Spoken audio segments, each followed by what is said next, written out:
அடர்த்தியான அந்த மரக்கூட்டத்துக்கு மத்தியில ஒரு கருப்பு குதிரை கணச்சபடியே நவீனை நோக்கி வேகமா ஓடி வந்துகிட்டு இருந்துச்சு. நவீனுக்கு கூப்புன்னு வியர்த்து போச்சு. அவனுடைய கண்களை அவனாலே நம்ப முடியல. செல்போனுடைய மறுமுனையில இனியா உறக்க கத்திக்கிட்டு இருந்தா. நவீன், நான் உங்கள்கிட்ட தான் பேசிக்கிட்டு இருக்கேன், எதுவுமே பேச மாட்டேன்றீங்க, ஏன் மௌனம் ஆயிட்டீங்க? நவீன், நான் சொல்றத முழுசா கேளுங்க. நான் கண்ட கனவு கண்டிப்பா பலிச்சிடும், அதனாலதான் நான் பயப்படுறேன். நான் உடனே உங்களை பார்க்கணும்னு துடிக்கிறேன். ஆனா நீங்க 2-3 நாள் கழிச்சுதான் வருவேன்னு சொல்றீங்க. சரி பரவாயில்ல, போன காரியத்தை முடிச்சுட்டு நல்லபடியா திரும்பி வாங்க. ஆனா நவீன், ரொம்ப எச்சரிக்கையா இருங்க அப்படின்னு சொல்லி நவீனுடைய மறுவார்த்தைக்கு காத்திருக்காம காலை கட் பண்ணிட்டா இனியா. நவீன் அந்த குதிரையை ஏதோ பிரம்ம பிடிச்ச மாதிரி தொடர்ந்து பார்த்துக்கிட்டே தான் இருந்தான். தூரத்துல இருந்து அவனை நோக்கி ஓடி வந்துட்டு இருந்த அந்த குதிரை மேலதான் அவனுடைய கண்கள் அழுத்தமா பதிஞ்சிருந்தது. அந்த குதிரை சுத்தமான கருப்பு, வளமான தேகம், ஒரே நேரத்துல 4 பேர் கூட உட்கார்ந்து சவாரி செய்யற மாதிரி நல்ல செழுமையா வளர்ந்திருந்தது. இந்த மாதிரி ஒரு குதிரையை இதுக்கு முன்னாடி நவீன் எங்கேயுமே பார்த்ததே இல்ல. டிஸ்கவரி சேனல்லையோ இல்ல புகைப்படத்திலேயோ கூட அப்படிப்பட்ட குதிரையை பார்த்ததா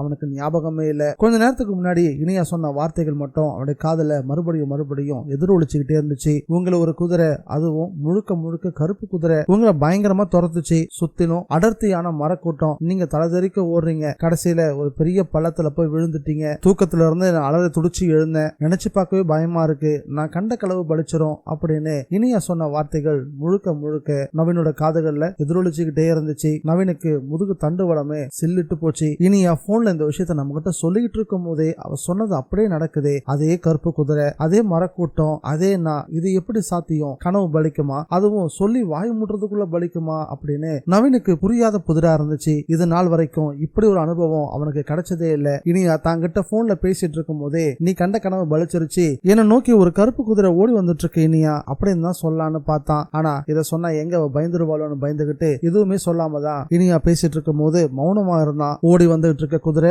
என்ன துரத்த போகுதா? இனியா கண்ட கனவு மாதிரியே பயத்துல ஓடி போய் ஏதாவது ஒரு பெரிய பள்ளத்துல விழ போறானா? இதெல்லாம் சோதிச்சு பாக்குறதுக்கு இது நேரம் இல்ல. குதிரை என்ன நெருங்கி வர்றதுக்கு முன்னாடி நான் இங்கிருந்து தப்பிக்கணும், அதுதான் நல்லது அப்படின்னு அவனுடைய உள்ளுணர்வு அவனை எச்சரிக்க ஆரம்பிச்சது. நிமிர்ந்து பார்த்தான். கிட்டத்தட்ட கருப்பு குதிரை அவனை நெருங்கி வந்திருந்தது. இன்னும் சரியா 50ல இருந்து 60 அடி இடைவெளி மட்டும் தான் இருந்துச்சு. இனி கொஞ்சமும் தாமதிக்க கூடாது அப்படின்னு யோசிச்சவன் வேகமா கார்ல போய் ஏறியும் உட்கார்ந்தான். அந்த கருப்பு குதிரை அவனுடைய காரை நெருங்கி வர்றதுக்கு முன்னாடி காரை வேகமா கிளப்பினா. பொதுவா காடுகள்ல யானை மிதிச்சு செத்தவங்களை பத்தி கேள்விப்பட்டிருப்போம், சிறுத்தை புலி தாக்கி செத்தவங்களை பத்தியும் கேள்விப்பட்டிருப்போம். ஆனா ஒரு அடர்ந்த காட்டுக்குள்ள ஒரு குதிரை துரத்துறதை பத்தி இது வரைக்கும் கேள்விப்பட்டதே இல்லையே. இந்த குதிரை என்னை நோக்கி ஓடி வந்ததுக்கான காரணம் என்னவா இருக்கும் அப்படின்னு நவீன் பலமா யோசிக்க ஆரம்பிச்சான். இதெல்லாம் யோசிச்சுக்கிட்டே தான் காரை வேகமா கிளப்பி இருந்தான். குதிரையும் கார் இந்த இடத்துக்கு வந்து சேர்ந்திருந்தது. ரொம்ப கோவமா தன்னுடைய 2 முன்னங்கால்களையும் உயர்த்தி வேகமா கணைக்கவும் ஆரம்பிச்சது. அந்த கணைப்புக்கு எங்கிட்ட இருந்து தப்பிச்சிட்டியா அப்படின்னு அது சொல்ற மாதிரியே தான் இருந்துச்சு. பிறகு என்ன நினைச்சதோ தெரியல, வந்த வழியே காட்டுக்குள்ள போய் மறைஞ்சிருச்சு.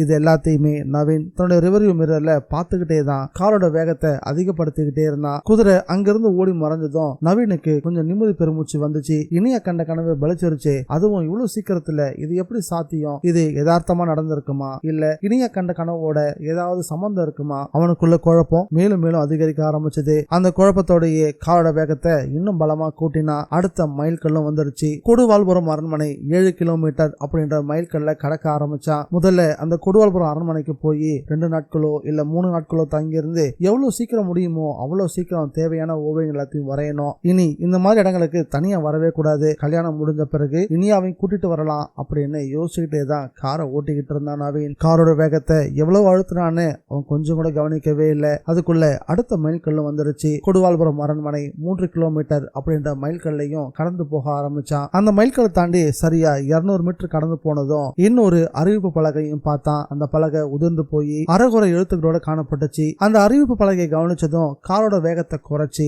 அதுல இருந்த வாசகங்களை வாசிக்க ஆரம்பிச்சான். கொடுவாள்புரம் அரண்மனைக்கு செல்லும் வழி அப்படின்னு எழுதப்பட்டிருந்தது. அந்த பக்கமா ஒரு கிளைப்பாதை ஒண்ணு பிரிஞ்சு போச்சு. தன்னுடைய காரை அந்த பக்கம் திருப்பினா ஓடிட்டு இருந்த சாலையை விட்டு கார் அந்த திசை நோக்கி போக ஆரம்பிச்சது. அந்த பாதையில நவீனால சீரான வேகத்துல மட்டும்தான் போக முடிஞ்சது. போகிற வழியில ஒரு ஐயனார் கோயில் ரொம்பவும் சிதலம் அடைஞ்சு காணப்பட்டுச்சு. அங்க ஏராளமான மண் குதிரைகளும் ஊரோட எல்லையில அமைக்கப்பட்டிருந்தது. கோவிலுக்கு முன்னாடி ஒரு முன் மண்டபம், அதுவும் கிட்டத்தட்ட இடிஞ்சு போயிருந்தது. கள்ளி செடிகளும் எருக்கும் செடிகளும் புதர்களா மண்டி கடந்துச்சு. 7 அடி இருக்கும். எருக்கும் செடிக்கு இடையில 7 அடி நீளம் உள்ள ஒரு கருணாகம் ரொம்ப சர்வசாதாரணமா மண்டபத்தை நோக்கி வேகமா ஊர்ந்து போயிட்டு இருந்தது. அந்த இடத்த பாக்குறதுக்கு ஏதோ அமானுஷமான இடம்னு ரொம்ப தெளிவா புரிஞ்சுது. காரோட வேகத்தை மேலும் குறைச்சவன் காரோட கண்ணாடியில இறக்கிட்டு சுத்தி முத்தும் வேடிக்கை பார்த்துக்கிட்டு காரை பொறுமையா செலுத்திக்கிட்டு இருந்தான். மனித நடமாட்டம் அப்படின்னு பேச்சளவுக்கு கூட அங்க யாருமே தென்படவே இல்லை. அந்த கோவிலை கடந்து 500 மீட்டர் தள்ளி வந்த பிறகு ஒரு இடத்துல கூட்டமா ஆடுகள் மேய்ஞ்சிக்கிட்டு இருந்தது. அந்த ஆடுகளை மேய்ச்சிட்டு இருந்த ஒரு வயசான கிழவன் பக்கத்துல இருந்த கருவேல மர நிழல்ல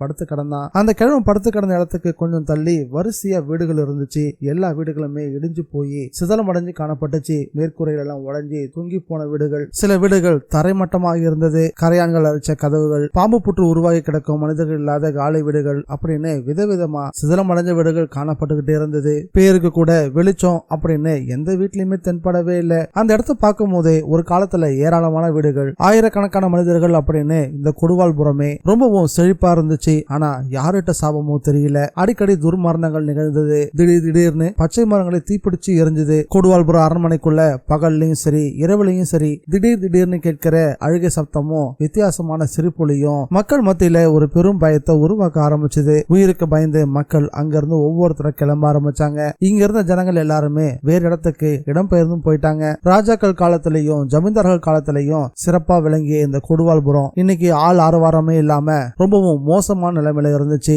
அரண்மனை பார்க்கும் போதே படு பயங்கரமாவும் பிரம்மாண்டமாவும் இருந்துச்சு. மையத்துல அரண்மனையும், அரண்மனை சுத்தி 4 பக்கத்திலையும் வீதிகளும் அமைக்கப்பட்டிருந்தது. இந்த கொடுவாள்புரம் எவ்வளவு செழிப்பா இருந்தது அப்படின்றதுக்கு இதுதான் சாட்சி. ஆனா இன்னைக்கு நிலைமை வேறு விதமா இருந்துச்சு. பகல் நேரத்திலேயே கொஞ்சம் கூட வெளிச்சமே இல்லாம இதோ இருள் சூழ்ந்து காணப்பட்டுச்சு. பார்க்கறதுக்கும் வித்தியாசமாகவும் புதிராகவும் மர்மமாகவும் இருந்தது. கொடுவாள்புரத்தை பத்தி இந்த தகவல்களை எல்லாம் நவீன் கேட்டு தெரிஞ்சுக்கிட்டு தான் இந்த ஊருக்குள்ளேயே வந்துகிட்டு இருந்தான். தான் கேள்விப்பட்டது எல்லாம் எந்த அளவுக்கு உண்மை அப்படின்றத நவீன் கண்கூட பார்த்துக்கிட்டே தான் இருந்தான். அவனுடைய கார் அரண்மனை நோக்கி வேகமா வந்துகிட்டு இருந்தது. திடீர்னு எங்க இருந்தோ பாதையோட குறுக்க தள்ளாடிபடி கம்ப ஊனிக்கிட்டு ஒரு வயசான முதியவர் கடந்து போக ஆரம்பிச்சாரு. இதை முன்கூட்டியே கவனிச்ச நவீன் காரை அவர் மேல மோதாதபடிக்கு புழுதி பறக்கிற மாதிரி பிரேக் அடிச்சு நிறுத்தினா. அந்த முதியவரை பார்க்கறதுக்கே கொஞ்சம் வித்தியாசமா இருந்தாரு. இடுப்புல வெறும் கோவணம் தான் கட்டி இருந்தாரு. நெஞ்சு பகுதியில் இருந்த அத்தனை விளிம்புகளையும் விரல் விட்டு எண்ணிடலாம். அந்த அளவுக்கு சதைப்பிடிப்பே இல்லாம எலும்பு கூட தான் காட்சி அளிச்சாரு. நரைமுடி, ஆனா கண்கள்ல மட்டும் அதீதமான கூர்மை தென்பட்டுச்சு.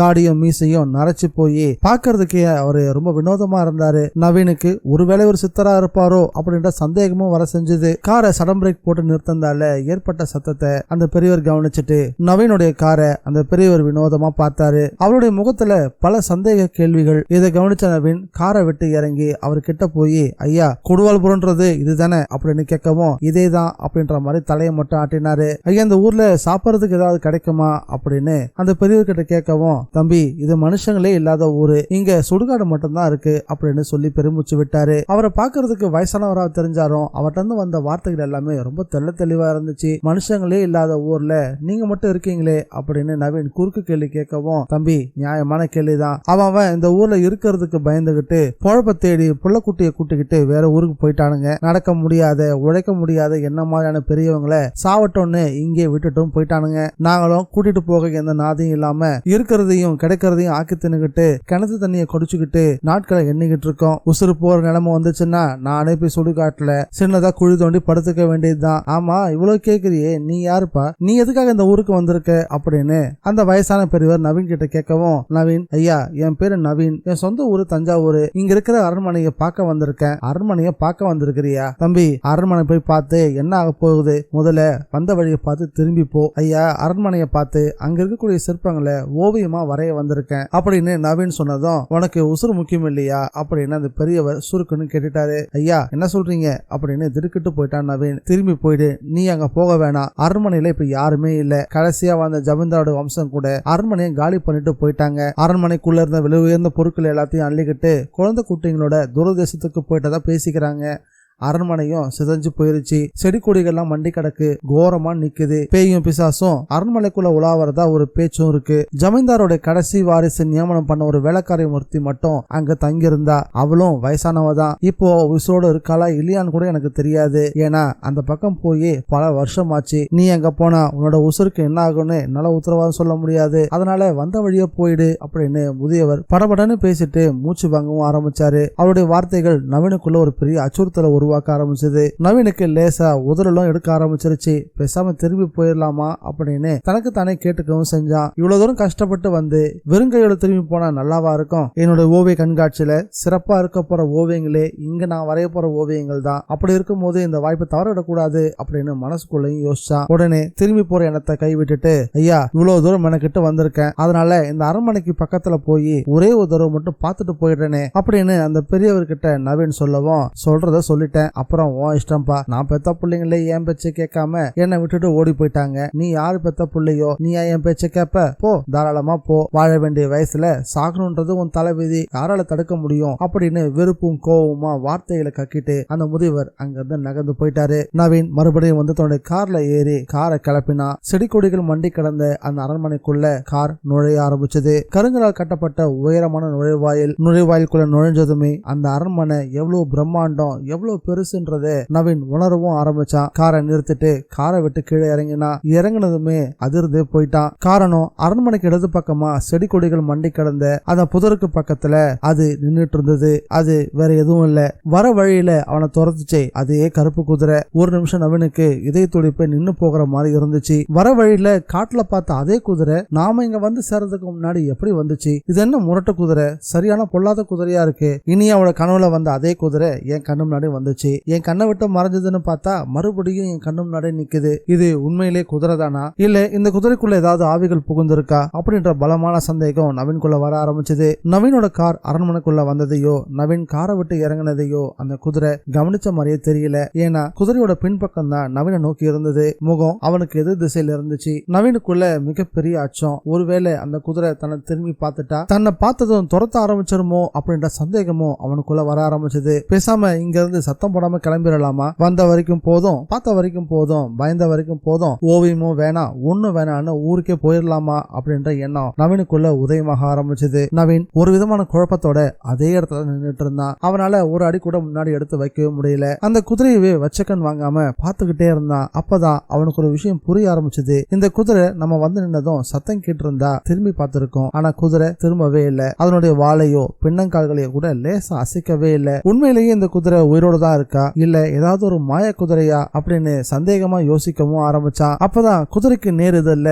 ஒரு விளக்கு எரிஞ்சிட்டு இருந்ததை கவனிச்சான். குதிரைக்கு எதிரில எதுக்காக விளக்கு எரியணும், என்னவா இருக்கும் அப்படின்னு யோசிச்சபடியே பயந்து தான் அடி மேல அடி வச்சு குதிரையை நெருங்கினா. குதிரைக்கும் அவனுக்கும் இடையில வெறும் 10 அடி இடைவெளி மட்டும்தான் இருந்துச்சு. ஆனா குதிரை அசையவே இல்லை. நவீனுக்குள்ள கொஞ்சம் தைரியம் வர ஆரம்பிச்சது. குதிரையை பின்னாடி இருந்தே பார்க்காம பக்கவாட்டுல சில அடிகள் எடுத்து வைக்கும் போதுதான் குதிரையோட கழுத்துல ஒரு மாலை இருந்ததையும் கவனிச்சான். அந்த மாலை எப்போதோ போடப்பட்ட ஒரு பூ மாலை இப்போ காஞ்சி போய் சருகா காட்சி அளிச்சது. அப்பதான் அவனுக்கு ஒரு விஷயம் புரிஞ்சுது. இந்த குதிரை உயிர் குதிரை கிடையாது, கல் குதிரை. அதுவும் கருப்பு வண்ண கருங்கல்லால் செதுக்கப்பட்ட குதிரை. அச்சு அசலா ஒரு நெஜ குதிரை மாதிரியே வடிவமைச்சிருக்காங்க. இந்த கல் குதிரையை நெருங்கி பார்த்தால் ஒழிய இது கல்லுன்றத கண்டுபிடிக்க முடியாது. தூரத்துல இருந்து பார்த்தா யாரா இருந்தாலும் ஏமாந்துதான் போவாங்க.